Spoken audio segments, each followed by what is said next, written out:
سمود کی قوم کے لوگ بتوں کی پوجا کرتے تھے۔ جب وہ لوگ بہت زیادہ گمراہ ہو گئے تو اللہ نے 16 سال کے لڑکے کو نبی بنا کر بھیجا۔ یہ لڑکا اور کوئی نہیں بلکہ حضرت صالح علیہ السلام تھے۔ انہوں نے اپنی قوم کو اللہ کے دین کی طرف دعوت دینا شروع کی اور کہا ان پتھر کے خداؤں کو چھوڑو، لیکن وہ لوگ نہیں مانے۔ اسی طرح کئی سال گزر گئے اور بہت تھوڑے سے لوگ ہی ایمان لائے۔ ایک دن حضرت صالح علیہ السلام نے کہا اے لوگو، آج اس بات کا فیصلہ کر ہی لیتے ہیں کہ تمہارے خدا سچے ہیں یا میرا خدا سچا ہے۔ میں تمہارے سامنے 2 باتیں رکھتا ہوں، یا تو تم مجھ سے کوئی خواہش کرو اور میں اپنے رب کے آگے دعا کر کے وہ خواہش پوری کروں گا، یا پھر میں تمہارے ان بتوں سے سوال کروں گا۔ اگر وہ میرے سوال کا جواب دیں گے تم ان کی عبادت کرتے رہنا، میں تم سب کو چھوڑ کر چلا جاؤں گا۔ لوگوں نے کہا ٹھیک ہے، تم نے انصاف کی بات کی ہے۔ پھر وہ لوگ اپنے سارے بت لے کر کھلے میدانوں میں جمع ہوئے اور حضرت صالح علیہ السلام سے کہا کہ ہمارے خداؤں سے سوال کرو۔ حضرت صالح علیہ السلام سب سے بڑے بت کے پاس گئے اور لوگوں سے اس کا نام پوچھا۔ لوگوں نے اس بت کا نام بتایا۔ پھر حضرت صالح علیہ السلام نے بت کو اس کے نام سے پکارا مگر اس نے جواب نہیں دیا۔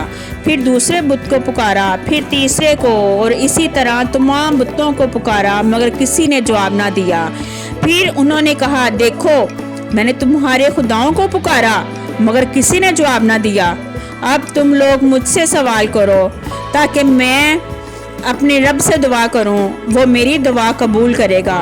پھر ان لوگوں نے خود اپنے بتوں کو پکار کر کہا اے ہمارے خداؤ، تم نے صالحہ کا جواب کیوں نہیں دیا؟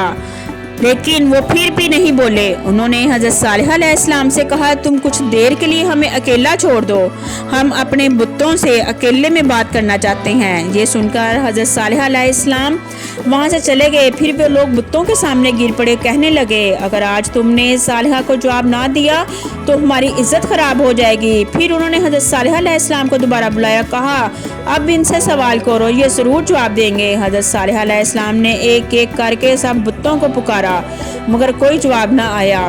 پھر حضرت صالح علیہ السلام نے ان لوگوں سے کہا سارا دن گزر گیا اور یہ سب میرے سوال کا جواب نہیں دے سکے، اب تم مجھ سے سوال کرو، میں اپنے رب سے دعا کروں تو وہ اسی وقت قبول فرمائے گا۔ پھر ان لوگوں نے اپنے سرداروں اور بزرگوں میں سے 70 آدمی چنے اور حضرت صالح علیہ السلام سے کہا ہمارے یہ لوگ تم سے سوال کریں گے، اگر یہ لوگ تمہاری گواہی دیں تو ہماری ساری قوم تمہارے خدا کو مان لے گی۔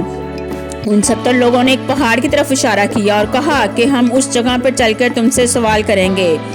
وہاں پہنچ کر انہوں نے کہا اپنے رب سے دعا کرو کہ اسی پہاڑ سے ایک سرخ رنگ کی اونٹنی باہر آئے اور اس اونٹنی کے پیٹ میں 10 مہینے کا بچہ بھی ہو۔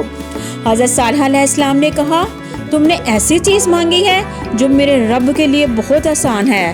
پھر انہوں نے دعا کی، اسی وقت پہاڑ کی ایک جگہ پھٹ گئی، اس میں سے بالکل ویسے ہی اونٹنی باہر آئی جیسی وہ چاہتے تھے۔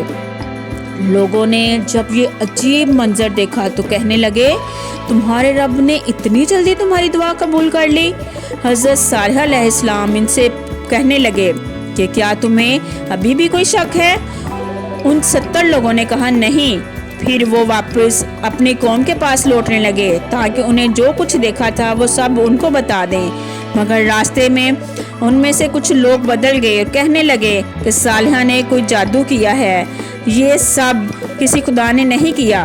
صرف کچھ ہی لوگ اپنی بات پر قائم رہے اور کہنے لگے نہیں، جو کچھ ہم نے دیکھا ہے وہ بالکل سچ ہے، کوئی جادو نہیں تھا، لیکن یہ صرف کچھ ہی لوگ تھے اور ان کی بات کسی نے نہیں مانی۔ باقی سب نے جا کر قوم کے لوگوں کو کہا صالحہ نے کوئی جادو کیا ہے، یہ کسی خدا نے نہیں کیا، تم سب اپنے بتوں کو پوجتے رہو۔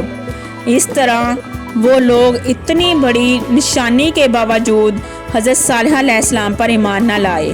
پھر اللہ نے حضرت صالح علیہ السلام کو حکم دیا اور کہا کہ ان لوگوں سے کہہ دو یہ اونٹنی تمہارے درمیان ہی رہے گی اور کنویں کا پانی ایک دن تم لوگ استعمال کرو گے اور ایک دن یہ اونٹنی پیے گی۔